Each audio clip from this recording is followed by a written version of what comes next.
तो 1240 में एतगिन ने और दरबार के प्रमुख लोगों ने, चूंकि एतगिन की भूमिका सबसे प्रमुख रही, तो स्वाभाविक है कि जिसकी भूमिका सबसे प्रमुख रहेगी तो प्राइज पोस्ट वही लेगा। तो he took the post of नायब ममलकत। तो याद रखिएगा कि नायब ए ममलकत post was created in 1240 and Aitigin was the first नायब।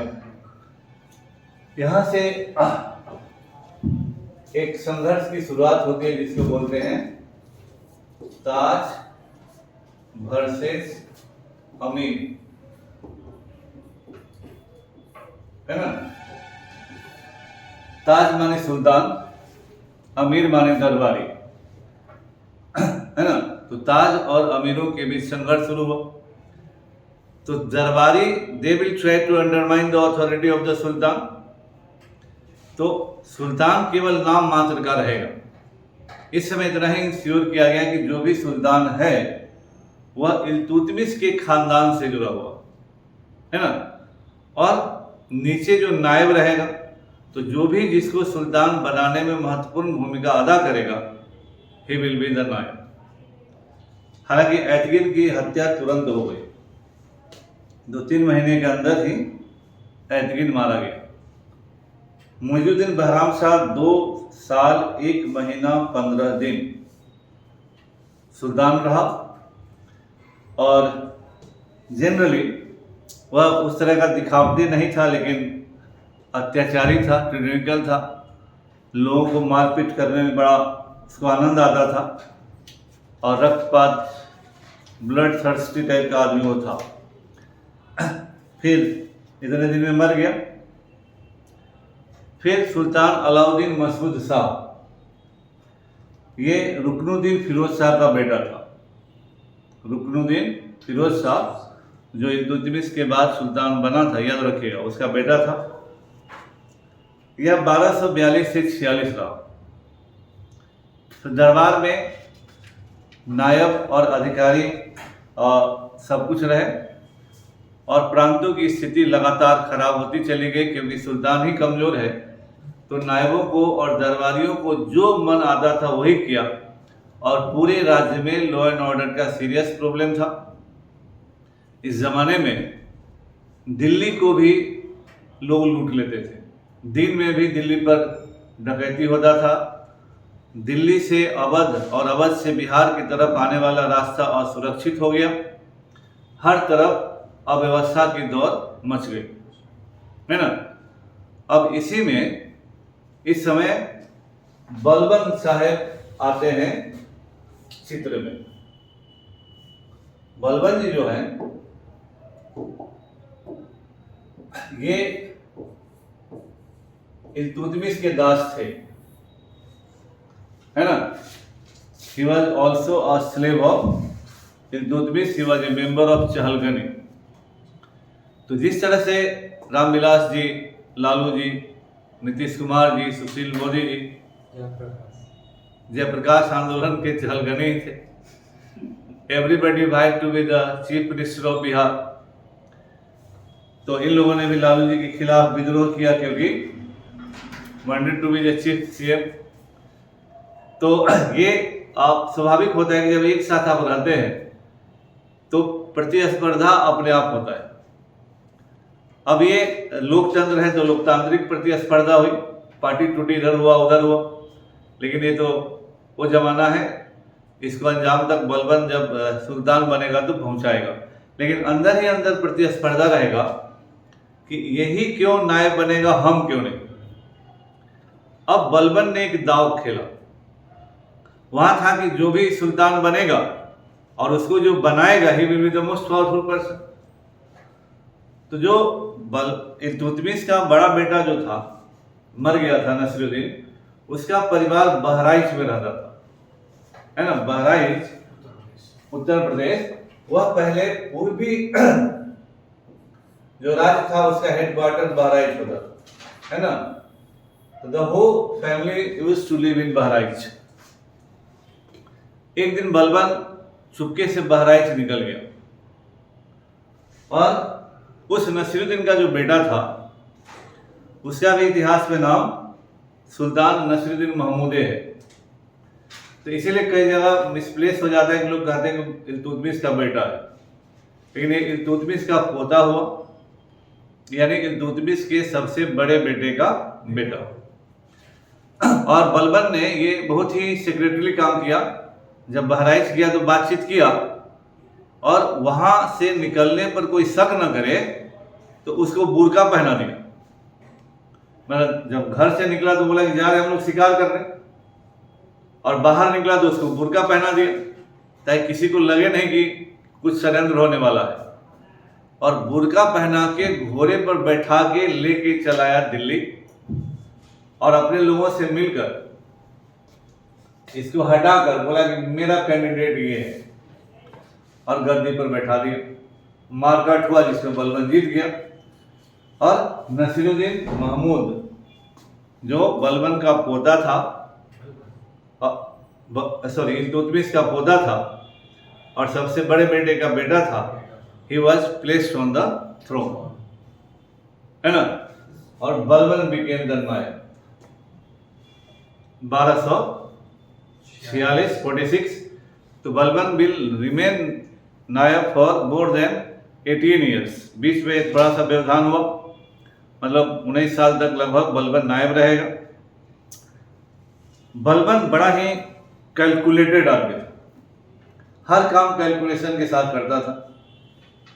बलबन ने अपनी बेटी का ब्याह इससे कर दिया, है ना, तो दामाद हो गया, तो ससुर और दामाद का जोड़ी बन गया। हालांकि बीच में एक बार बलबन को उसके नायब के पद से हटाया गया था और अबू रेहान, याद रखिएगा, अबू रेहान को लगभग 1 साल के लिए नसीरुद्दीन ने नायब बनाया था।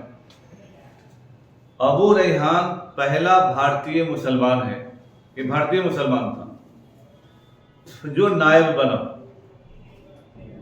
है ना। अब मुसलमानों में क्या दिक्कत था देख लीजिए, सारे तुर्कों को लगा कि अरे भारतीय मुसलमान है, ये तो नकली मुसलमान है, असली मुसलमान तो है नहीं, आप लोग खाटी मुसलमान, तो खाटी मुसलमानों पर राज करेगा अबू रेहान। फिर बलबन ने दाएं बाएं किया और अबू रेहान को हटवा दिया और फिर से नायब बन गया और उसे कहा कि मैंने कि बेटी से ब्याह करवा दिया। अब दरबार में जो स्लेव्स और चहलगनी के बचे हुए लोगों का था सिस्टम, वह धीरे धीरे सामने आने लगा। इस पीरियड में सुल्तान निर्बल है, कमजोर है और दास अधिकारी पूरे शासन को कंट्रोल कर रहे हैं। यानी जो भी मैंने कहा कि ताज मात्र खिलौना है और अमीर ही real power behind the throne है, यानी ताज केवल दिखावा है। The real power rest with the अमीर एंड स्पेशली विद द नायब। तो पावर बिहाइंड थ्रोन जो है वो नायब है। इसीलिए नायब बनने के लिए मारपीट होता था कि जो नायब बनेगा he will be the most powerful person. Barani कहता है कि इस पीरियड में चंगेज खान ने जब पूरे अरब दुनिया में तहलका मचाया था तो बहुत सारे लोग उधर से भागकर भारत आ गए थे और उन्हीं में से चुन चुनकर बहुत सारे योग्य लोगों को इल्तुतमिश ने चहलगनी में रखा था। तो इसलिए उनकी योग्यता पर कोई सवाल नहीं था। They all were very capable persons and सभी आउटसाइडर थे, बाहरी लोग थे, तुर्क लोग थे।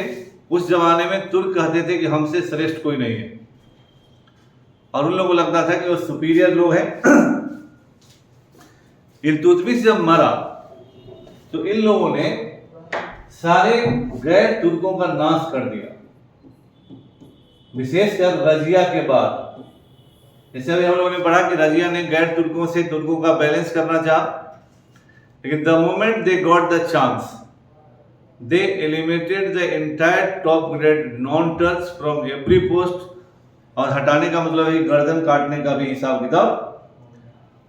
और धीरे धीरे जब सारा सत्ता है, आज यहाँ विधायक बन जाने पर सर्वशक्तिशाली हो जाते हैं और सानू शौकत साइकिल पर चढ़ने वाला आदमी चारों गाड़ी लेता है, मिट्टी के घर में रहने वाला महल बना लेता है। वही हाल यहाँ हुआ। दरबारियों का मतलब इन दास अधिकारियों का शान शौकत बन गया, ठाट बाट एकदम राजा की तरह।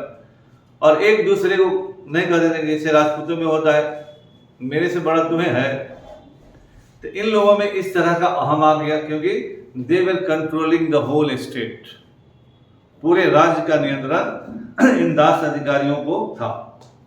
मिनहाज सिराज ने तबाकत ए नासरी किताब में उसका जो 22वां अध्याय है उसमें शमसी मलिकों के बारे में जिक्र किया है और लगभग 25 मलिकों का यानी सभी तुर्कदास है उनका जीवन का विवरण दिया है। तो 25 ही है, 40 नहीं है। तो मिनहाज ए सिराज के तबाकत ए नासरी के 22वें अध्याय में इन शमसी 25 मलिकों का जीवन वृत्त लिखा गया है। वो लिखता है कि औसतन जो दास है वो 50,000 जीतल में खरीदे गए थे। It was heavy amount. और वो लिखता है कि सभी की फैमिली बैकग्राउंड बहुत अच्छा था, यानी इन तुर्क दासों की योग्यता में कोई शक नहीं था। तो योग्य आदमी होगा तो स्वाभाविक है कि दबाए नहीं कर तो कर भी करेगा। सबऑर्डिनेट कितना दिन रहेगा। इस समय दरबार में कुछ घटना घटने लगी और 1266 में सुल्तान की मृत्यु बहुत ही सस्पिशियस कंडीशन में हो जाती। इसके पीछे लोगों का कहना है कि इस पीरियड में मंगोलों का जो भारत पर, जैसे भारत में जो सुल्तान लोग रहे हैं उनकी मंगोल पॉलिसी एक अलग से रही है, यानी सीमा को सुरक्षित रखने का। चंगेज खान के बाद हलाकू हुआ, फिर उसके बाद कुतलुक खान हुआ, किसलुक खान हुआ। इस पीरियड 1260 तक वो मर गए थे, मार दिए गए। तो मंगोलों के खतरे से भारत मुक्त हो चुका था फॉर द टाइम बिंग। फिर खिलजी वंश के समय में भारत पर मंगोलों का आक्रमण होता है। बलबन जो चाहता था कि जो बाहरी खतरा खत्म है तो आंतरिक तौर पर जो तुर्क दास है उनसे भी निपट ले धीरे धीरे। इसी बीच क्या हुआ कि सुल्तान की मृत्यु हो गई। जियाउद्दीन बर्मी सुल्तान की मृत्यु के बारे में मौन है, कुछ नहीं बोलता है। तारीख मुबारक शाही जो याहिया सरहिंदी ने लिखा है, तारीख मुबारक शाही किताब को भी नाम याद रखिएगा।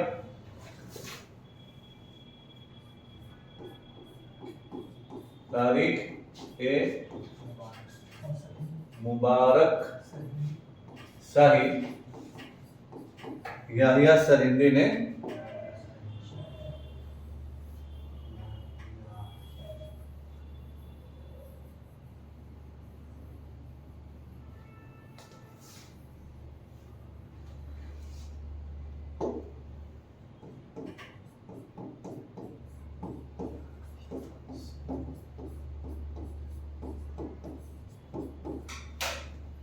याहिया सरहिंदी ने तारीख मुबारक शाही लिखा है।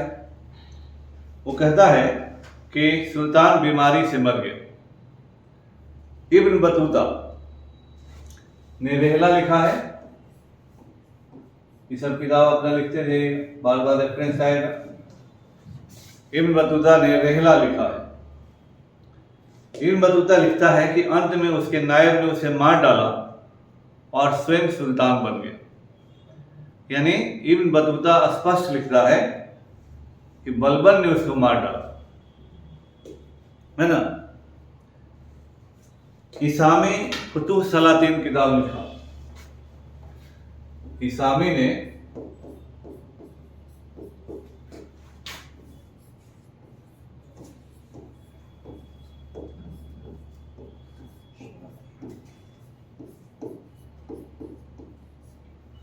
इसामी ने फुतूह ए सलातीन किताब लिखा है। इस किताब में वो लिखता है कि सुल्तान को विष दिया गया। He was poisoned, the Sultan was poisoned and everybody in Delhi knew it.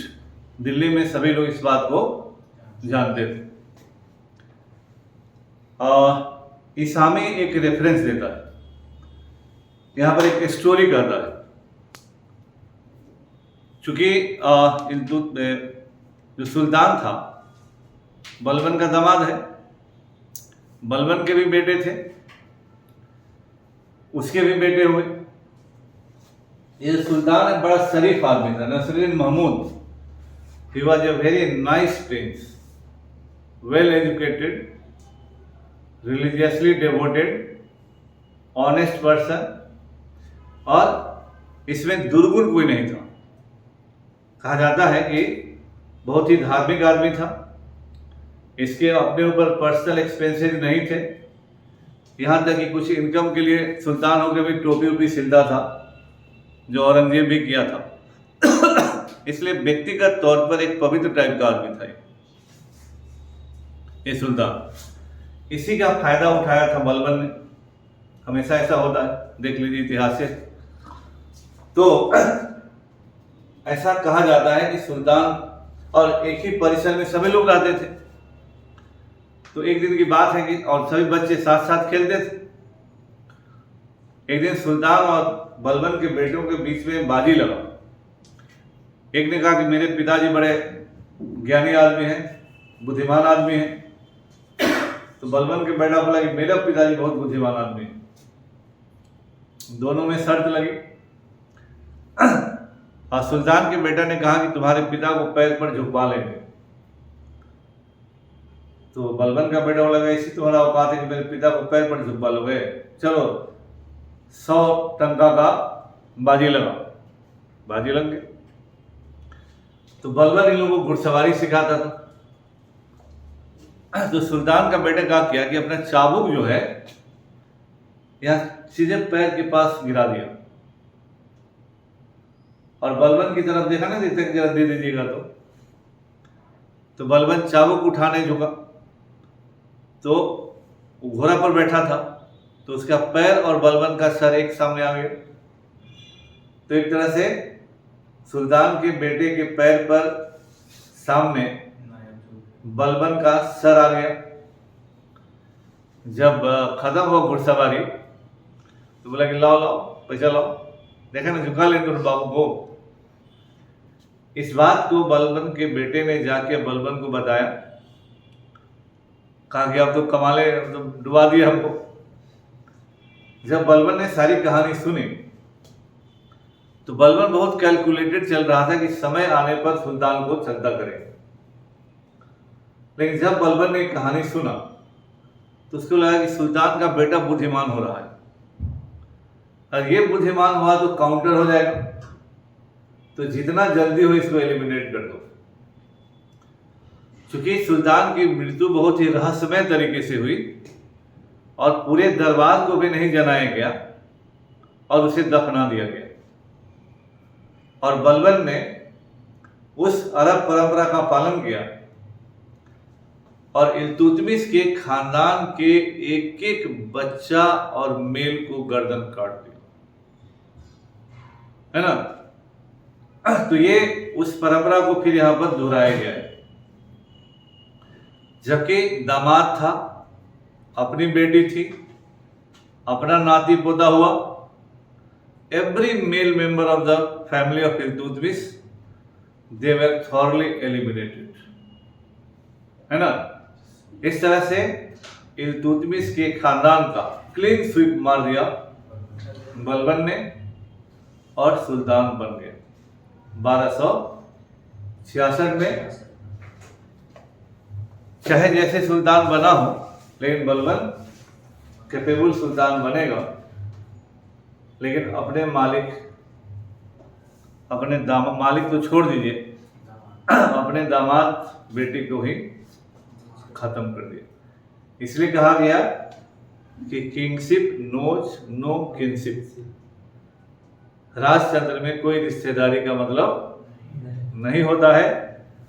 बाप बेटा को मारेगा कि बेटा बाप को मारेगा, इससे कोई गारंटी नहीं। इसीलिए